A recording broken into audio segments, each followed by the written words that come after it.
Hello, Tailoring Talkers. John here with another video for you. I'm going to have a little bit of a playthrough of Arc Raiders, the new game from Arc Studios. It's a third-person extraction shooter. Take a look, see what you think. You might be thinking about buying. Hopefully, it's not a guide as such, but you can get a feel for how the game plays, and maybe you can make a choice on that.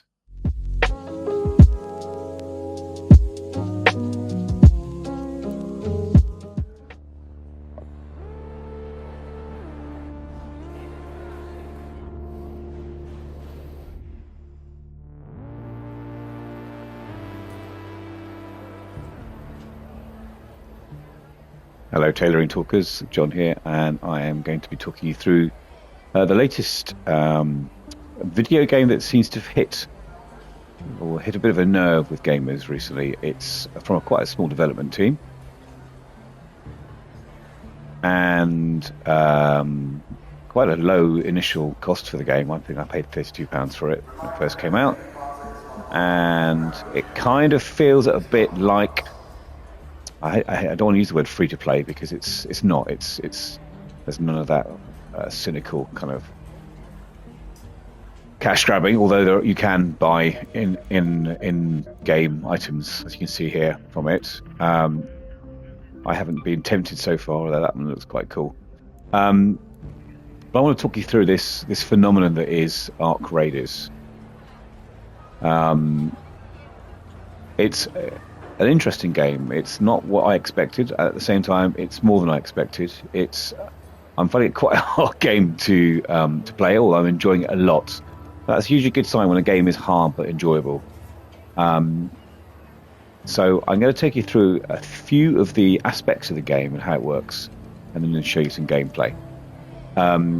The whole story behind the game is that, well, the story within the game is that it is, again, another post-apocalyptic theme. Earth has been taken over by AI, specifically an AI called Arc, and humans have had to move to live underground to avoid Arc's minions, which are all these various robotic forms, drones and walkers on the surface that are trying to remove humans, eradicate them from the planet entirely.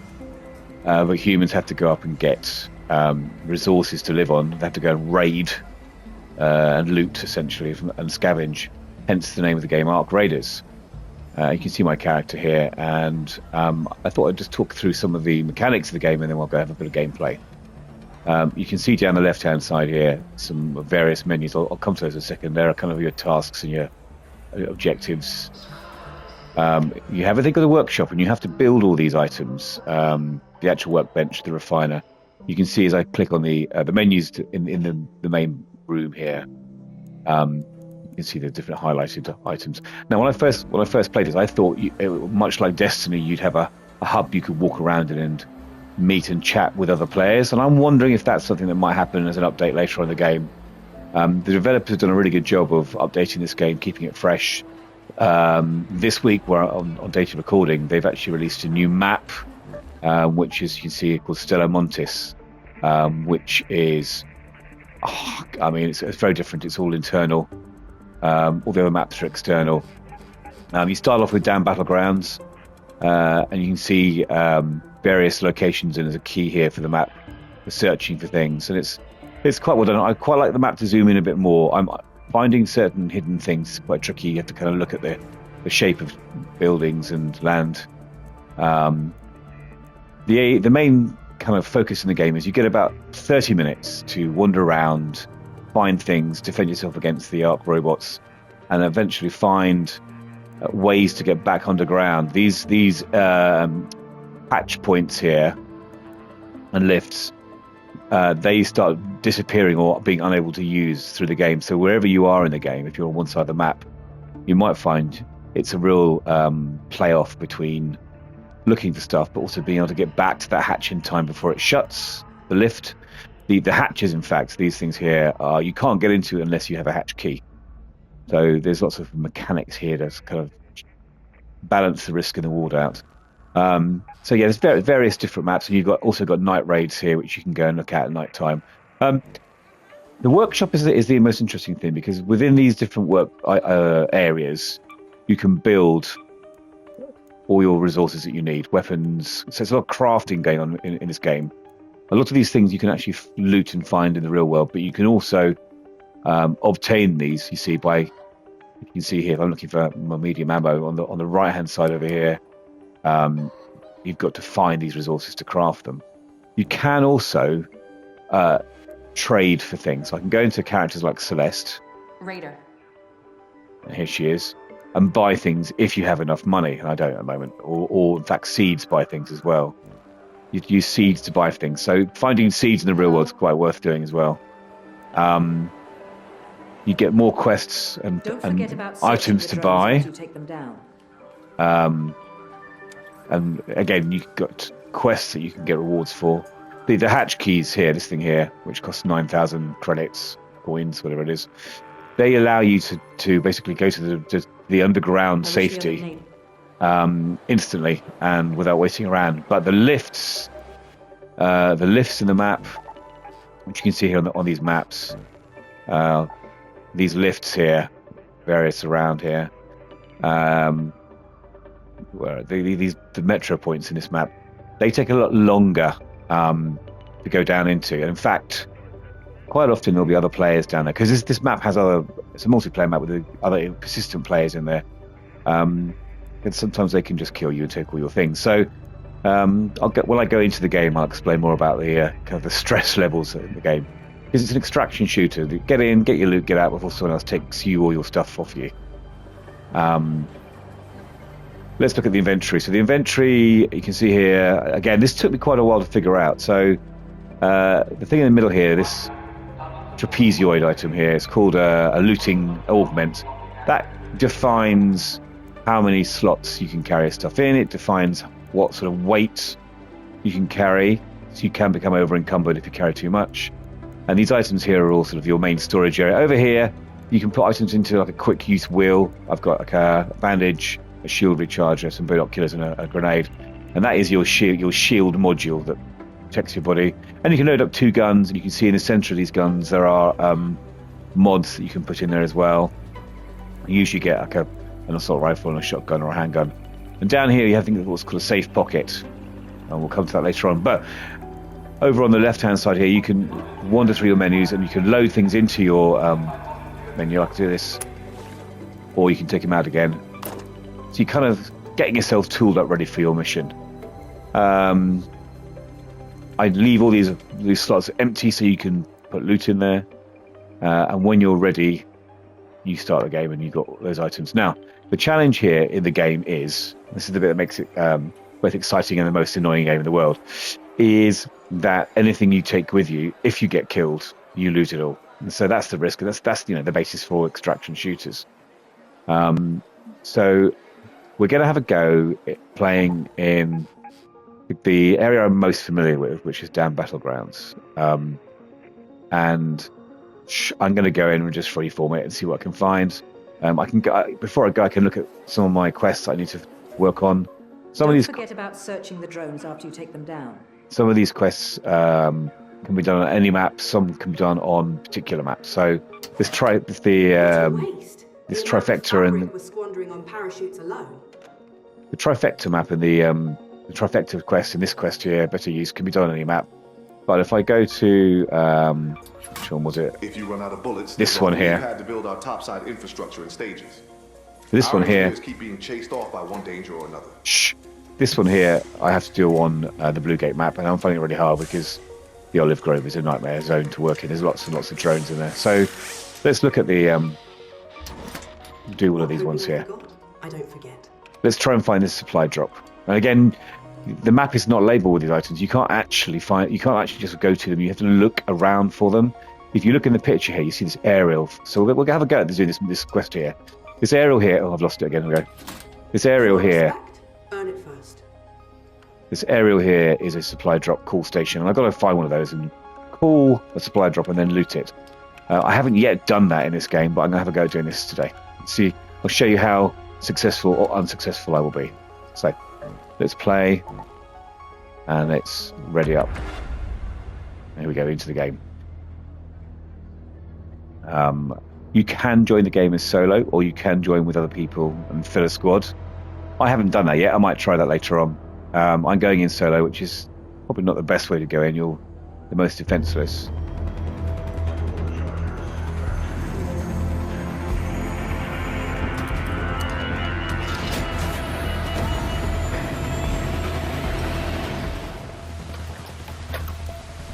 Yeah, so it drops you on a random position on the map, and straight away you're in there. And you look around. It's a big, large, open world, and there's lots. Keep your wits about you, Raider. And facing a drone, a careful shot to the thruster is far more effective than riddling them with bullets.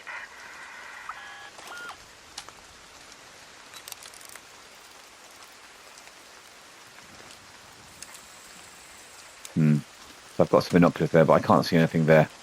I'm keeping an eye out for drones as well. So if I go into the game, I can look in map, and you can see here the key. The key on the right hand side doesn't show any supply drop zone. So I'm going to go to the hydroponics.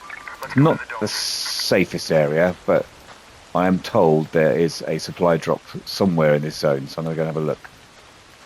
And on the way, I might try and find some loot too. What is that? That blue light over there. I can't entirely tell, but there was a blue light on it. So again, it's piqued my curiosity. And I changed to my ferro gun, which is a single shot rifle. And I'm just going to... What is this?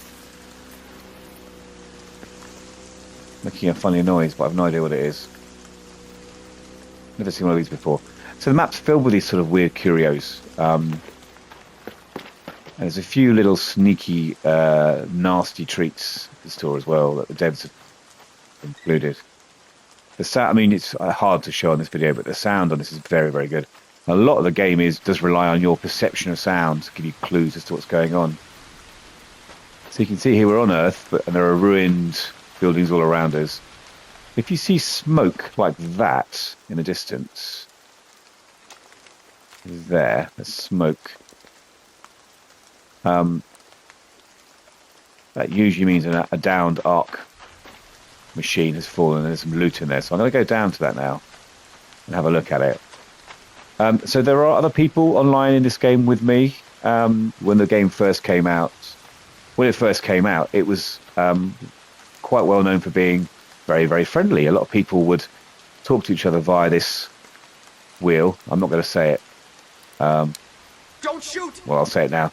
A lot of the time, that's the first greeting. Please don't shoot me. I'm just going to loot this box whilst I'm here. Just make a bit of noise and it can draw attention to you. And you can go inside and search the parts. And they go into your inventory, like so. You see them now in my inventory. But you've got to be very cautious and always be listening.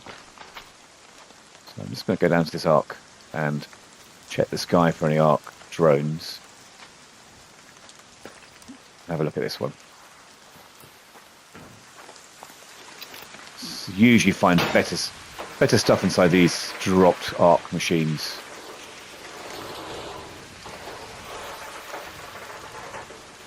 Okay. What's inside here? Some useful tools. Again, these are all things that can be stacked up. If you get multiples of these, then they do stack in the same slot. But if they're different, they don't. Let's head up to the hydroponics. You hear that sound. That sound is the sound of other players. Ooh, what was that? That's a new Ark just arrived there. Yeah, I don't want to get involved with that.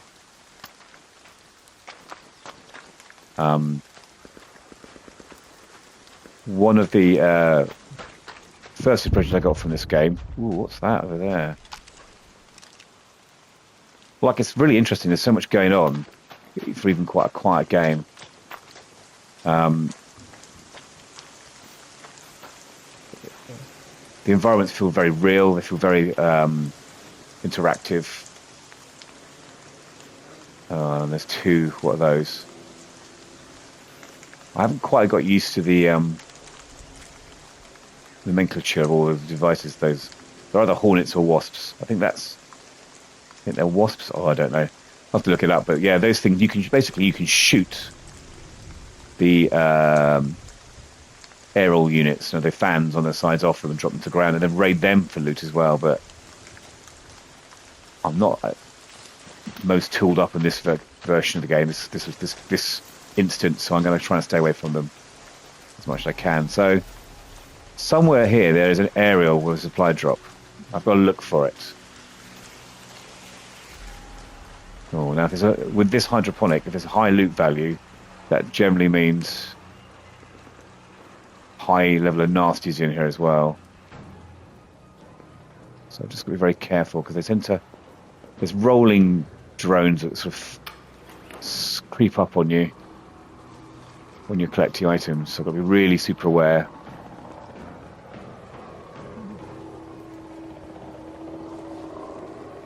And that over there, that can go to a field depot. So I'll come to that in a second. Right, you can see on the screen here that little kind of grid. That grid basically shows a preview of your inventory, how full it is. So I'm going to leave that as it is at the moment. This can be counted field depot, but I don't really know whether there is one, so I've got to be very careful. Oh, no. Now the Ark robots in this game, that looks like a snitch to me. Is that a snitch? Let's have a bit of combat. I'm going to shoot that. Right, that's brought both of them to me now. This could be deadly now. That there is the worst. That shoots rockets. Now what I can do, a bit like Metal Gear Solid, I can hide, and the colour of their beams when they're attacking me changes from red to blue, sorry, from red to yellow to blue, and they give up on me. But I hear them circling.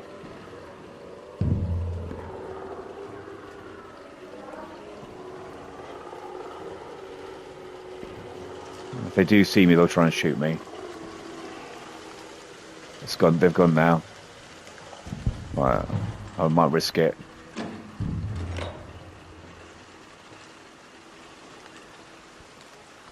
What you can do also is you can hide in the undergrowth when they go over, like in a stealth game. Now, I'm getting sidetracked here, but a supply depot has a blue flag on it normally. I'm looking around for one. I can't see one. I'm going to wait. You can hear something there. That thing, there's the two of them from before. Can I get across before they see me? Your running speed is dropped when you're carrying something like this as well. So can I get up here? And I can't get up there with this in my hands either. I'm going to hide in the bushes here. We can find a field depot. Can you hear that sound in the background? That sort of burping sound? Well, I'm going to drop this here and come back to it. There might be creatures, there might be things in here. Yeah, I can hear. It sounds like a tick. Let's do a quick search. Don't shoot!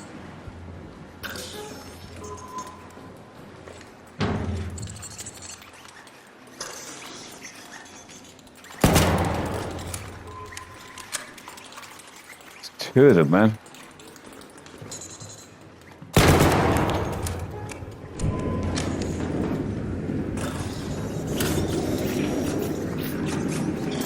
Oh, he got on me.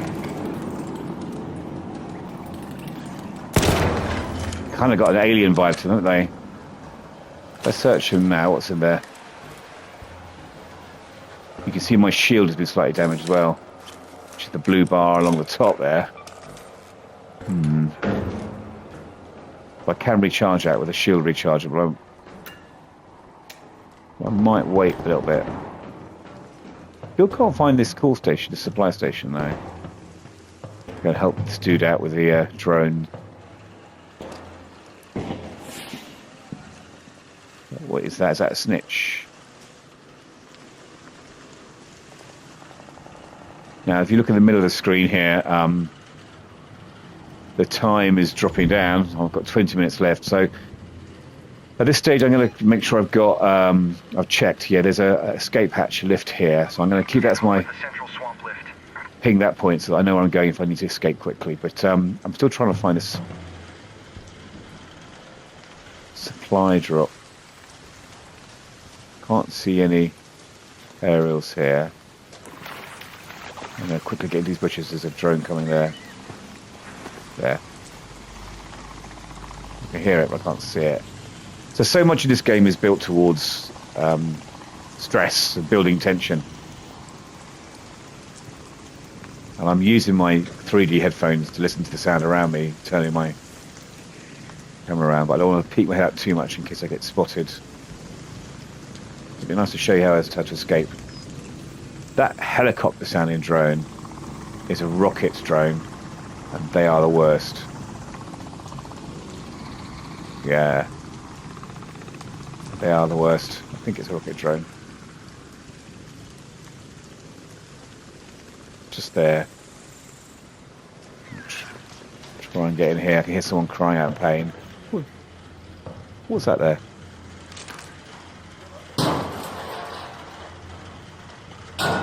You can you can cancel that. You can cancel that breach whenever you want to if someone's chasing you. There's usually quite good loot in this hydroponics.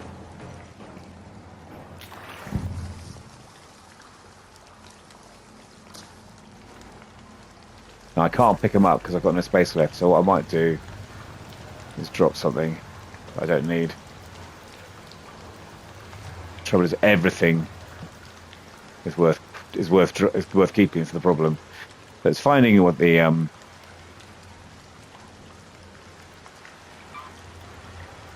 I'm going to salvage that as seeds, and I should be able to pick those seeds up as well. No, I can't. So I'll leave those for the moment.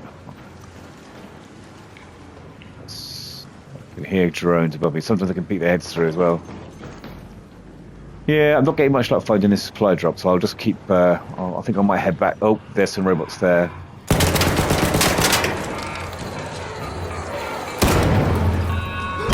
That other one got me. So now I got to recharge my shield.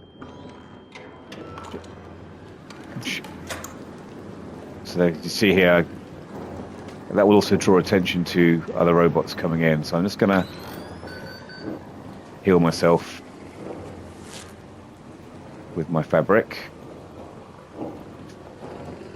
You've got to wait a little bit whilst it heals, or you can heal your next one. And again, that clock is ticking. That's what makes it stressful. What I tend to do here is find things I can add to my... Oh, that's really annoying. I can't put any of these in. I've run out of space. So what I really want to do is work at finding a bigger... That's good. So I need to get the hell out of Dodge now.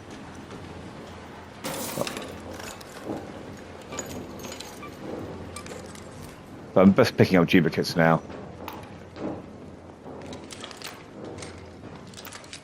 Gotta reload.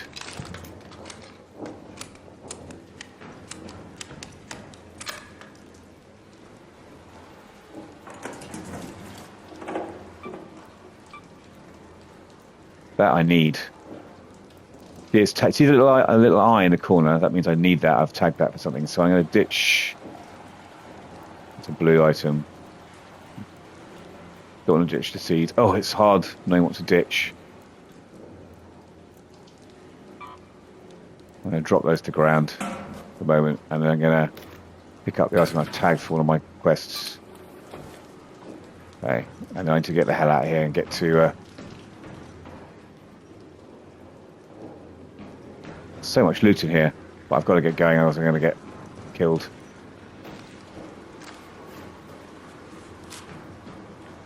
There's a lot of nasties around me. There's the supply depot. Right, I've got to get the hell out of here now. I've got 14 minutes left, and on my map, how long is that left on the where I pinged? Yeah, 14. That's good. So that kind of matches.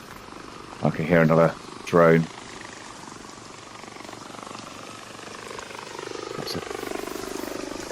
He's really close. Where's he going to return to? He's gone. I'm going to get the hell out of here quickly. Now the problem with returning home is, got to be careful, look at the skies, is the escape hatches, the lifts. There's another drone. Sheesh.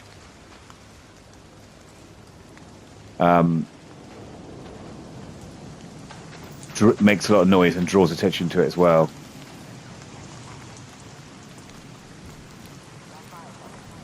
And I can hear someone using it. Can't get there in time.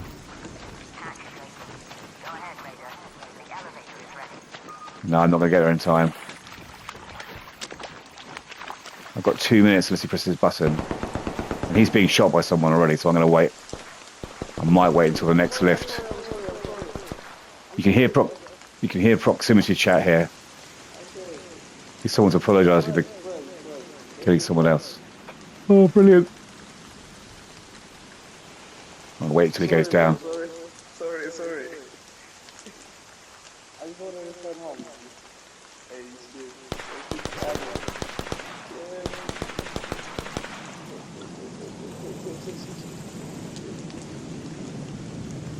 Now their shooting has drawn attention to a drone of some sort.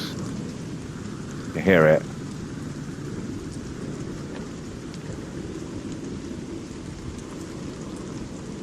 The question is he hanging by the lift, shooting people as they go in?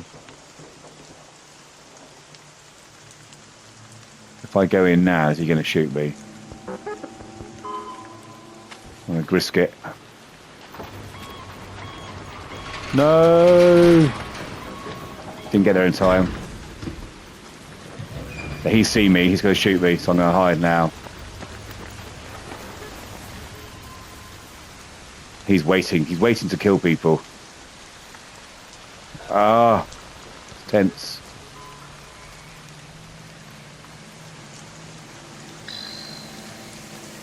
And I can hear a drone above me. He's calling it up. He may have seen me now. I see what he's doing. I think he's laying it as bait. So I'm going to try and get in there before it goes down.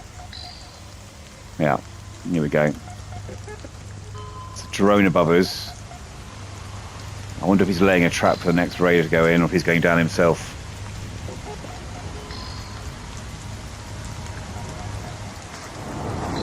There it comes. Is he going to go in?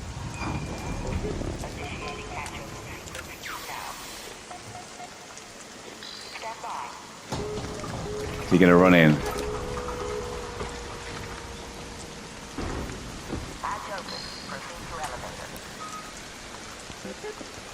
Worth waiting if he's pressed the button on and run in.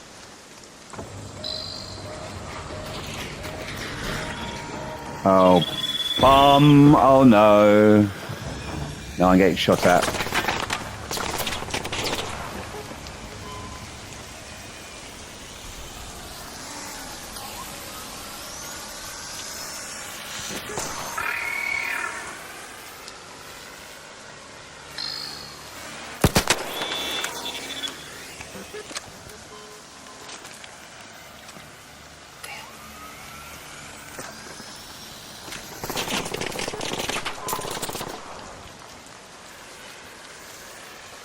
The AR needs is pretty good.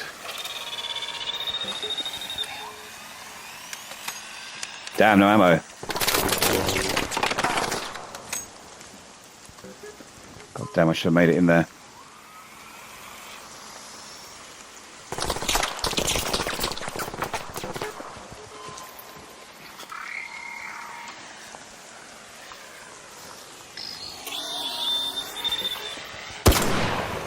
Not a very good shot here.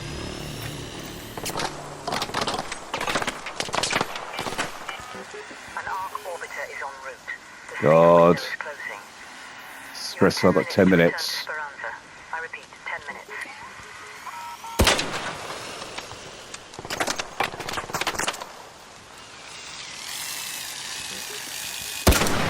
Damn it.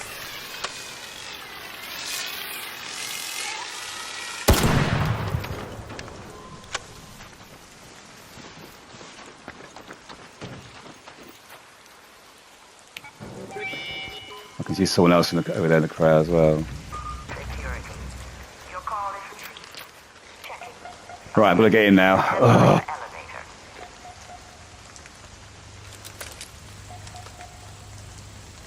I don't have any more shield charges. I can hear another drone coming. Ooh. Okay, yeah, that's it. Can you hear that sound? I've got to get in there before. I'm going to put my gun away to do that so I can run more quickly. There we go. Sounds like a rocket drone. Right, I've got to dash in. Stand by. Got to get in. Got to press the button. Oh my god. This is the stressful bit. 2 minutes. And there we go, I'm safe. Oh. Oof. And it shows you, it also shows you, I think that's my route, you see, from where I started. It shows you all the different things you encounter on the way. Wasp. Anyway. It also showed me what I looted. I can unload my backpack and go back into my workshop.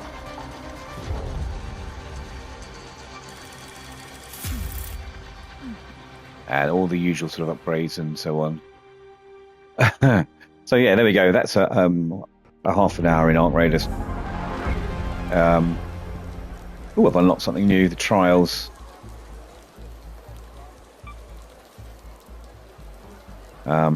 You can see up in the corner up here, top right corner next to my gamer tag that I've leveled up. That normally means I can do some cool things. Now I have an assistant in my workshop called Scrappy who gives me free stuff, and you can upgrade Scrappy and he gives you more stuff. I'm not entirely sure the point of him, but he gives you a few more items. And so I can now go back to I've got a skill point, so I can go to my skill tree and I'll show you that. And the skill tree, there's always a three-way skill tree in these games, isn't it? Choose where your proficiency increases. I quite like the idea of making less noise when I'm breaching, to be honest, so that's always terrifying. So that just speeds up the way I'm opening up things and searching for them. You've got a kind of the mobility tree lets you climb more quickly, and there's loads of different ways of running more quickly. Some regenerative skills for when you walk and you crawl and so on. And then one over here, the survival one, is just movement speed and how much your stamina regenerates. Top tip: unlock this as soon as you can, because then you can actually craft items whilst you're in the world. Without that, you can't. So if you're running low on shields, you can essentially craft on the go, on the fly. You can customize your character with various different costumes, and these become unlocked as you do quests. I haven't got very far so far, but you can choose some pretty interesting costumes. All of these you can grind and unlock, as you can see here, or you can buy in the shop. You've got emotes, just like in Appreciate it. Destiny, and you can even change the look of your cockerel. Let's look at the decks as well. The decks are basically essentially they're kind of bundles that you can unlock as you level up as well, and you can also unlock them with the coins that you earn. I think they unlock with either the feats, which is the blue coin. So I could, for instance, unlock a pack to help me before I go into the world, or I can unlock some more raider tokens, which I already have done. And there's some cool things. I might just claim that now because that's quite cool. Let's claim that. There we go. So Oh, I've got to confirm. There we go. So that's now available as well as a backpack attachment. So you can do these cool things like that. And they are also in the stores, you can see here, various different outfits which get added to, and they give you different outfits and different hats here for Scrappy and different emotes as well. I'm quite looking forward to some sort of unlock where I can have an avatar that looks like me, bald guy with a beard, which we can't find at the moment. Quite a cool outfit, face paints and so on. Yeah, I'm not doing brilliantly so far. I'm kind of grinding away slowly, but you can see here in my inventory that I've got a few items I can use now. I'll go to the wall. I've got a few items here that I can use to create and upgrade. So I'm going to have a bit of time now fiddling around with this and upgrading some weapons. You can upgrade your weapons and repair weapons using your resources here as well. There's so much flexibility with the menus here in terms of crafting and upgrading your weapon. But again, you have to track your resources you want to upgrade them. But I'm going to go back in again in a second and have another go. I'm happy with that. I managed to complete that without dying, which is quite rare for me these days. And I'm going to have a bit of fun, I think, later on at going into some of the newer maps I haven't looked at yet. But yeah, that's Ark Raiders. It's kind of a combined mellow and stressful experience. And there'll be probably more of this game to explore as they unlock extra levels and extra features. But for a game that's reasonably cheap in this day and age, I mean, it's half the price of most games, retail games. It's remarkably deep and exciting to play and interesting. And I've actually started playing this more than Battlefield 6, which I bought recently. I just find this more of a great chill out experience after a stressful day at work. So yeah, keep an eye on more videos from Tailoring Talk. As always, please do like and subscribe. Big shout out to Simon, who's one of our subscribers, and I'll see you in the next one.